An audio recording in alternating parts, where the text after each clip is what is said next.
Selamat siang, kembali lagi bersama kami dari kelompok 7. Kali ini kami akan mempresentasikan terkait hasil analisis tugas besar kami, yaitu terkait analisis bendung sungai Budi-Juwero. Di sini bersama rekan-rekan saya.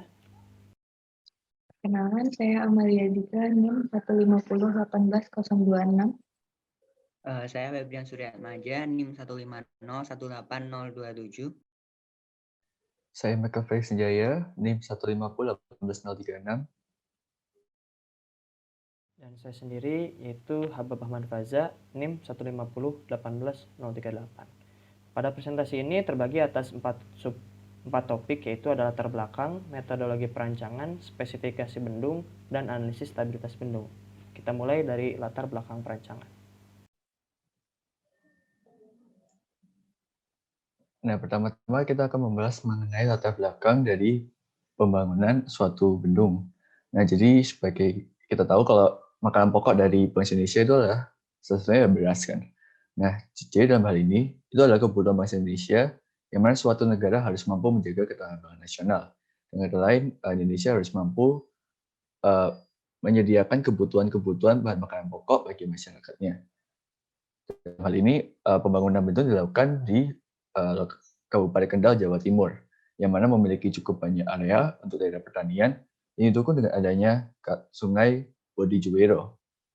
Selain itu, juga dalam pembangunan suatu sistem irigasi itu diperlukan adanya bangunan utama. Salah satunya adalah bendung. Nah, bendung ini berfungsi untuk menaikkan tinggi muka air hulu sehingga memiliki energi yang cukup untuk dapat mengalirkan ke daerah-daerah irigasi. Selanjutnya.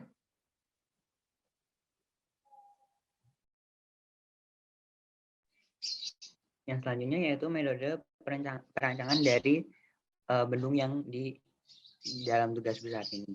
Nah, ini dapat dilihat diagram alir dari metode perancangan yang dilakukan. Selanjutnya. Secara garis besar, metode perancangan diagram alur tersebut dapat dibagi menjadi 6 bagian. Bagian yang pertama yaitu studi literatur. Nah, studi literatur ini dilakukan untuk mengetahui dan memahami dasar teori dari setiap tahap perancangan dan perencanaan bendung. Nah, ini tujuannya agar dapat dipertanggungjawabkan secara ilmiah. Nah, acuan utama yang akan dalam studi literatur ini yaitu buku standar perancangan irigasi atau KP tahun 2013. Ini untuk perancangan dimensi, perancangan irigasi, dan juga perancangan bendung itu sendiri. Lalu SNI 2415/2016 tentang tata cara perhitungan debit banjir rencana. Itu terkait dengan perhitungan debit banjir rencana. Selanjutnya.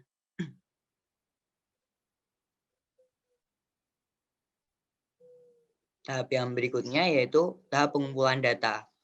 Nah, tahap ini kami mengumpulkan data-data yang digunakan berdasarkan dari sumber yang terpercaya seperti situs BMKG dan juga situs resmi dari pemerintah Jawa Tengah, yaitu seperti Pusdataru.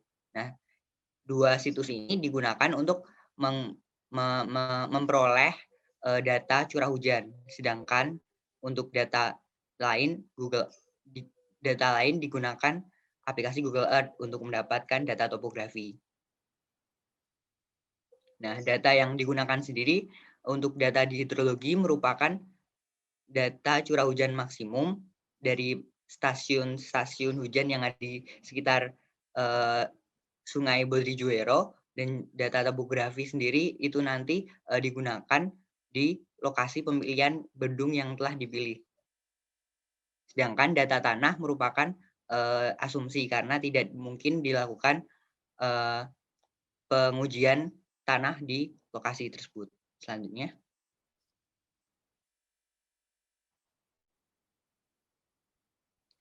Selanjutnya yaitu analisis hidrologi. Nah, analisis hidrologi ini tujuannya untuk menentukan besar debit rencana yang akan digunakan sebagai debit rencana. Jadi nanti digunakan dasar untuk merancang bendung yang dipilih.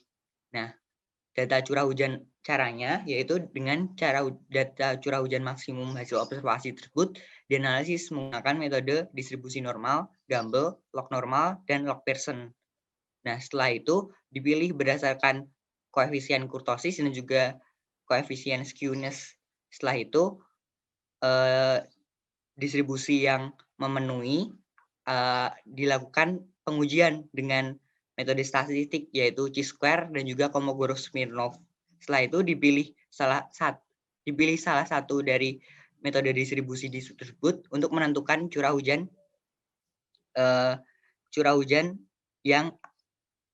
harian maksimum yang akan digunakan untuk perancangan.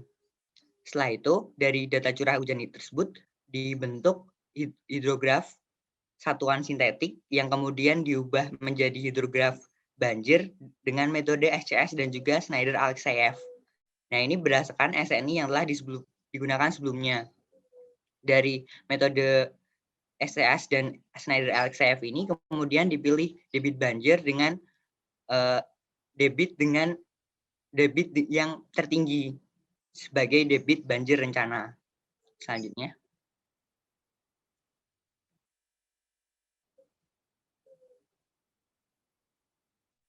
Nah, yang selanjutnya yaitu analisis irigasi. Nah, ini bertujuan untuk menentukan elevasi muka air atau kebutuhan air yang dibutuhkan untuk pembangunan, untuk yang perlu dinaikkan di sungai dengan adanya bendung ini. Nah, ini ditentukan oleh lokasi petak dan juga saluran primer maupun sekunder. Nah, langkah pertamanya itu tadi, yaitu penentuan lokasi petak dan juga saluran primer dan sekunder. Dan setelah itu ditentukan lokasi bendung dan juga penghimpunan data-data topografi wilayah dengan menggunakan Google Earth.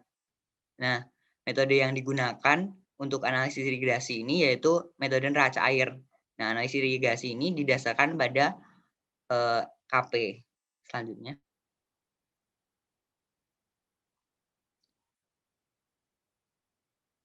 Yaitu analisis hidraulika. Nah, ini bertujuan untuk mengetahui hidrolika air yang melewati sungai dan saluran yang agar mampu diakomodasi oleh bangunan bendung. Nah, output dari analisis hidrolika ini yaitu dimensi saluran, dimensi bendung, dimensi kolam olak, serta sketsa dari bendung itu sendiri. Selanjutnya.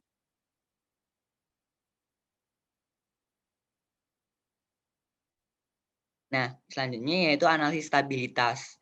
Nah, ini bertujuan untuk memastikan bahwa bendung yang dirancang sudah aman. Nah, ini dengan caranya menentukan safety factor. Nah, analisis yang dilakukan yaitu analisis terhadap momen guling dan geser. Nah, dalam perhitungan momen guling dan geser ini, gaya yang diperhitungkan meliputi gaya berat tubuh bendung, gaya gempa, gaya hidrostatis, gaya tekan lumpur, dan juga gaya tekan angkat. Nah, dari gaya-gaya ini juga bisa didapatkan momen dengan mengalihkannya dengan lengan momen dari masing-masing gaya yang bekerja tersebut. Sehingga diperoleh momen guling dan juga momen geser dan juga safety factor-nya. Selanjutnya.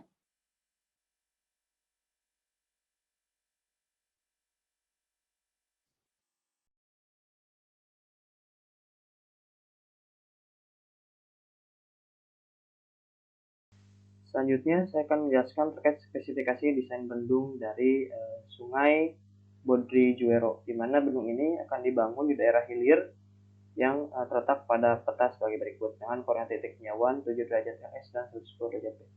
Nah, untuk lokasi pemilihan bendung sendiri terletak pada latitude minus 7 derajat LS dan longitude 110 derajat PT, di mana pada peta sendiri ini sudah tertera ada petak sawah yang ditinjaunya, ada beberapa titik koordinat lokasi sungai tinjauan yang diukur per 100 meter.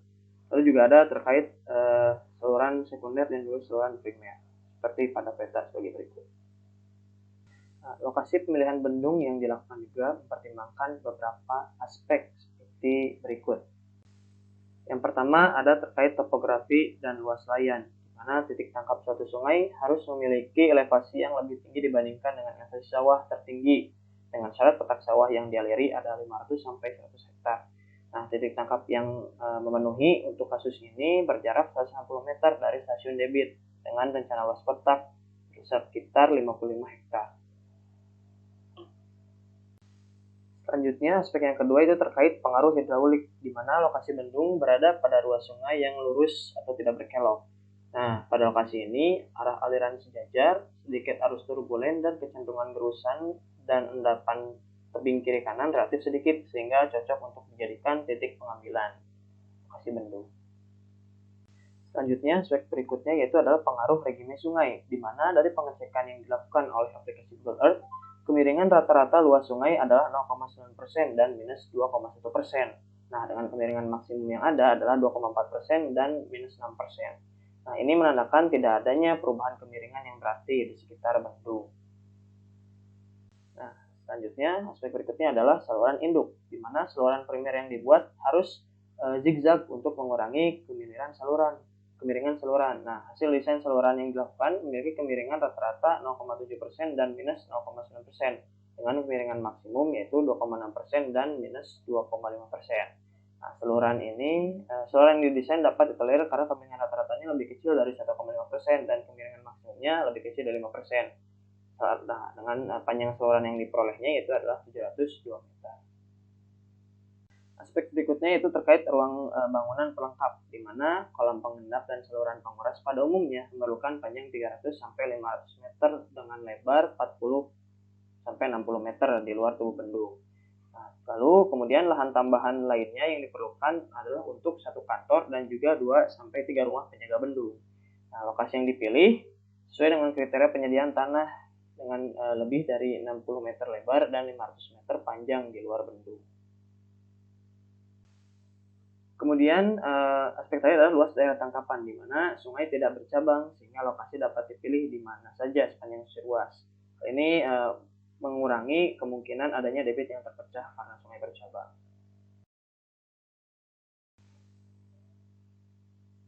Pendesain selanjutnya dilanjutkan dengan pendimensian dari bendung, di mana dari perhitungan hasil desain dengan beberapa pertimbangan seperti aspek topografinya, kondisi tanah, serta perencanaan hidrolis yang dilakukan, diperoleh data dimensi bendung sebagai berikut.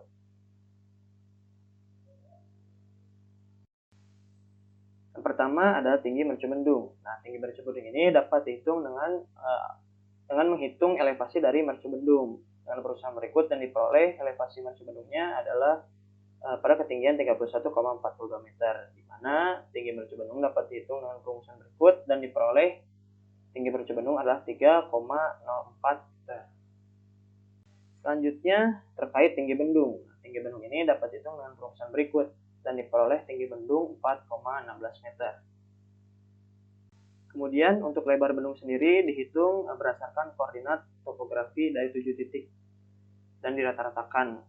Dihitung dengan acuan lebar sungai yang diperoleh 43,529 meter yang akan dijadikan sebagai lebar bendung juga.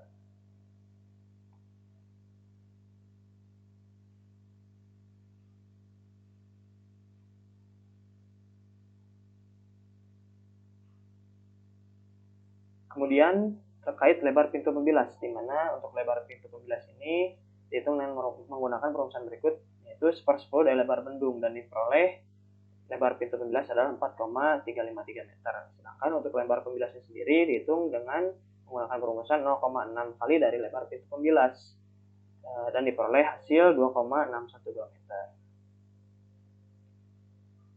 Selanjutnya untuk tebal pilar ini dapat dihitung dengan menggunakan perumusan berikut, yaitu lebar pintu pembilas dikurangi lebar pembilas dan diperoleh tebal pilar 1,741 meter. Kemudian desain berikutnya yaitu terkait lebar efektif bendung, di mana dapat dihitung dengan perumusan berikut dan diperoleh hasil lebar efektif bendung 39,524 meter.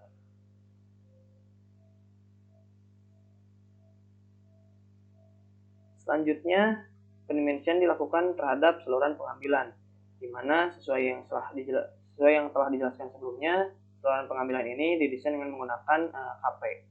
Nah, saluran yang didesain sendiri ada saluran tersier dan primer dengan hasil pendimensian sebagai berikut. Untuk saluran tersier, kedalamannya yaitu 0,238 meter, lebarnya 0,238 meter, dan freebornya 0,33 meter. Sedangkan untuk saluran primer sendiri, kedalamannya yaitu 0,299 meter, lebarnya 0,299 meter, dan freebornya 0,37 meter.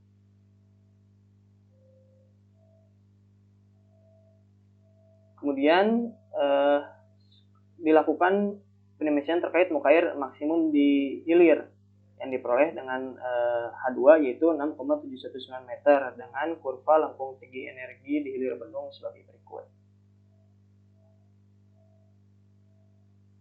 Selanjutnya dihitung juga terkait muka air maksimum di atas mercubendung. Diperoleh H1 sama dengan 12,894 meter dengan kurva lengkung tinggi energi di atas mercubendung tersaji dalam grafik seperti berikut.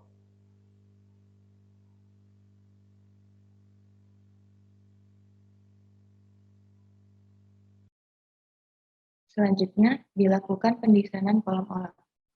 Kolam olak sendiri adalah suatu bangunan yang dibangun di hilir mercubendung untuk meredam energi.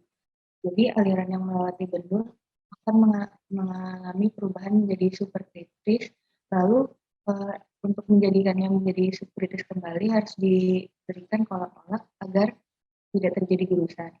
Nah, untuk sungai yang kami tinjau ini, bilangan flood dari alirannya tersebut adalah 4,453.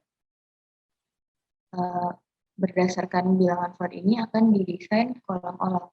Yang pertama itu kita desain dimensinya dulu. Dilakukan pendesainan 4 tipe kolam olak. Berdasarkan bilangan flood 4,4 tadi, sebenarnya didapatkan tipe yang cocok itu adalah tipe USBR tipe 4. Tapi untuk tugas besar ini tetap dilakukan pendesainan dimensi untuk tipe USBR tipe 3, tipe bucket, dan tipe floater. Pertama kita akan melakukan pendimensian tipe bucket. Nah, berikut adalah gambar kolam olak tipe bucket. Jadi seperti bak tenggelam. Nah, terdapat 2 pusaran. Yang pertama mengarah berlawanan jarum jam, kemudian pusaran selanjutnya searah jarum jam. Pusaran ini akan mengurangi energi dari aliran. Nah, berikut adalah hasil dimensi dari tipe kolam olak tipe bucket. Didapatkan jari-jari minimum kolam olak adalah 15,295 meter. Dan T minimumnya yaitu 18,403 meter. Selanjutnya dilakukan pendimensian tipe USBR 3. Tipe USBR 3 ini ilustrasinya seperti yang dapat dilihat, terdapat 2 blok halang dan terdapat blok muka dan blok halang. Nah, untuk blok muka dan blok halangnya sendiri dimensinya ditentukan berdasarkan Y2 dan YU. YU sendiri 3,694 meter, Y2 adalah 14,774 meter, dan N ini juga akan digunakan sebagai tinggi baloknya. N ini adalah 5,203. Selanjutnya dilakukan pendimensian tipe USBR 4.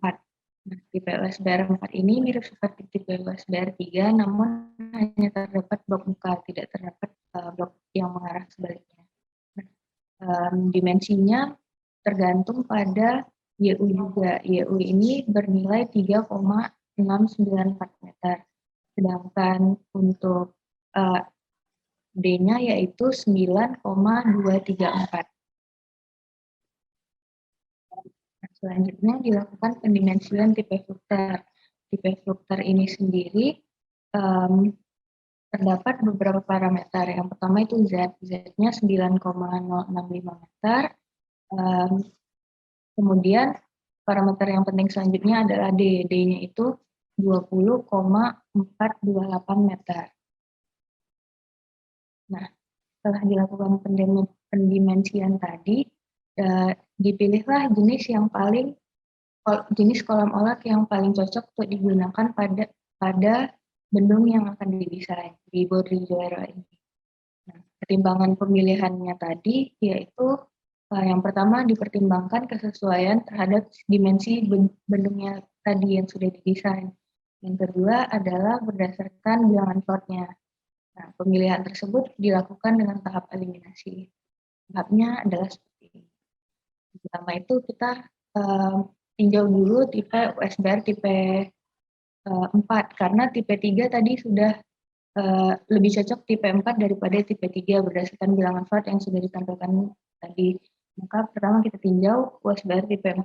Tipe 4 sendiri ini dapat dilihat bahwa tadi berdasarkan hasil yang telah didapat, tinggi blok mukanya didapat 7,387 meter, sedangkan tinggi bendungnya sendiri hanya 4 meter. Jadi hal ini tidak memungkinkan sehingga kolom olak tipe USBR 4 tereliminasi atau tidak akan digunakan. Selanjutnya kita tinjau tipe flukter. Tipe flukter sendiri hanya dapat digunakan apabila zatnya atau beda tinggi energinya kecil dari 4,5 dan kedalaman lantainya harus lebih kecil dari 8 meter. Sedangkan berdasarkan perhitungan yang dilakukan sebelumnya, didapatkan nilai Z-nya lebih besar dari 4,5 dan nilai D-nya lebih besar dari 8 meter. Hal ini bisa terjadi karena nilai H1 atau tinggi di atas mercu saat kondisi banjirnya pada bendung yang kita tinjau di Bukit Juara ini sangat besar, sehingga tipe kolom olak tipe flukter ini tidak bisa digunakan lagi karena sudah tidak efektif. Oke, selanjutnya ditinjau tipe bucket. Nah, tipe bucket ini biasanya bisa digunakan untuk berbagai berhasil digunakan di berbagai jenis bendung. Khususnya untuk yang tugas besar ini dilakukan pengecekan terhadap H2 dan H1-nya. H2 sendiri adalah tinggi air di atas mercu bendung di bagian hilir, sedangkan H1-nya adalah tinggi air di atas mercu di bagian hulu. Dapat dilihat di gambar berikut. Nah, untuk tugas besar ini H2 adalah 0 sehingga H2 per H1 adalah 0, yaitu kecil dari 2/3. 2/3 ini adalah syaratnya agar si tipe bucket ini dapat bekerja berdasarkan KP. Nah, karena syaratnya sudah terpenuhi, jadi tipe bucket ini bisa digunakan. Nah, berdasarkan perhitungan yang tadi, tipe bucket ini memiliki nilai jari-jari minimum dan T minimum. Nah, untuk memenuhi syarat tadi dan untuk mempermudah pendesainan agar angkanya bulat, dipilihlah R-nya 21 meter dan T-nya 18,5 meter.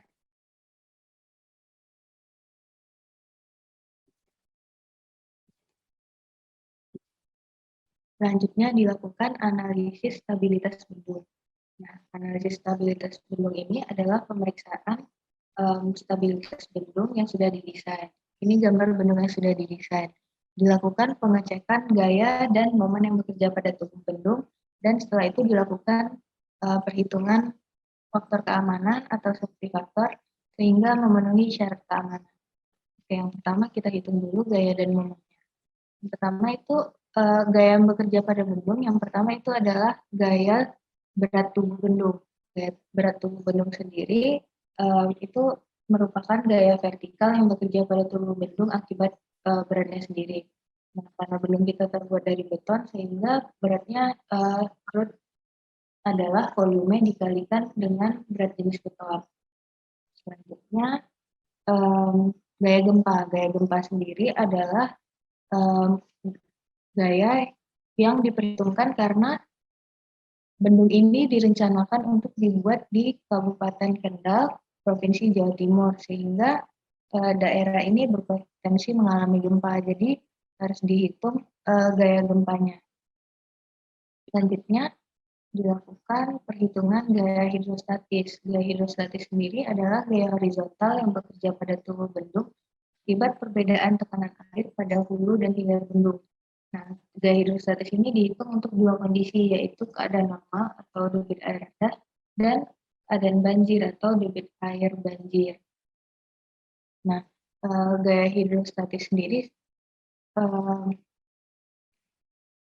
selanjutnya dilakukan perhitungan gaya tekan lumpur. Nah, gaya tekan lumpur ini adalah gaya horizontal yang bekerja pada tubuh bendung akibat tekanan dari lumpur. Selanjutnya itu ada gaya angkar atau seepage. Gaya angkar ini adalah gaya yang bekerja pada tubuh bendung pada setiap bidang kontak bendung dengan tanah. Nah, gaya angkat ini dapat dihitung dengan dua cara. Yang pertama dengan flow net, yang kedua dengan asumsi land. Untuk tugas besar ini kita menghitungnya menggunakan asumsi land. Nah, kelima gaya ini bekerja di titik berat bendung. Nah, titik berat bendung sendiri didapatkan pada tugas besar ini didapatkan dengan bantuan AutoCAD. Dan sedangkan momen yang bekerja pada bendung didapat dari besarnya gaya yang bekerja dikalikan dengan momen dari si gaya tersebut. Setelah dihitung didapatlah rekapitulasi gaya dan momen yang bekerja itu seperti terlihat pada tabel di samping. Nah, tabel di atas itu adalah gaya dan momen yang bekerja pada saat kondisi muka air normal. Nah, gaya ini dibagi dua, yaitu gaya yang bekerja pada arah horizontal dan arah vertikal. Nah, keduanya masing-masing dijumlahkan. Kemudian momen yang bekerja sendiri itu berdasarkan arahnya terbagi dua. Yang pertama momen penahan, yang kedua momen guling. Nah, ini mereka berbeda arah sehingga yang satu yang menahan, yang satu lagi dapat menggulingkan si bendung. Nah, masing-masing juga harus dijumlahkan. Sedangkan untuk kondisi muka air banjir perhitungannya sama, tapi angkanya berbeda karena debit yang diperhitungkan juga berbeda. Oke, selanjutnya dilakukan perhitungan safety factor. Safety factor sendiri dapat dihitung, terdapat dua safety factor. Yang pertama itu safety factor guling, yang kedua itu safety factor terhadap geser. Nah, safety factor terhadap guling sendiri dapat dihitung dengan membagi dari total momen penahan dibagi total momen guling. Sedangkan untuk safety faktor geser itu adalah rasio dari total gaya vertikal dibagi dengan total gaya horizontal. Nah, untuk masing-masing kondisi dilakukan perhitungan. Yang tabel di atas adalah safety factor untuk kondisi air normal atau muka air rendah. Sedangkan yang di bawah adalah hasil perhitungan safety factor untuk kondisi air banjir atau debit banjir. Nah, didapat nilainya untuk air normal itu safety factor gulingnya 3,45, safety factor gesernya 3,9, sedangkan untuk air banjir itu safety factor gulingnya 3,4 dan safety factor gesernya 3. Nah, untuk kontrol stabilitasnya agar si bendung ini aman, safety factor guling tidak boleh lebih kecil dari 1,25. Sedangkan safety factor geser tidak boleh lebih kecil dari 1,5.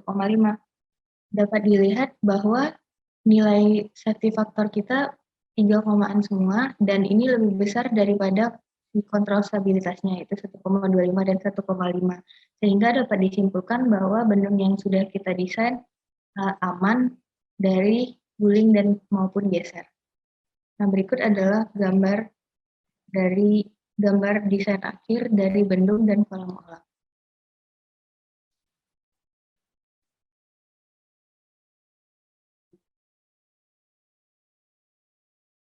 Oke, sekian presentasi dari kelompok kami. Mohon maaf apabila ada kesalahan. Terima kasih.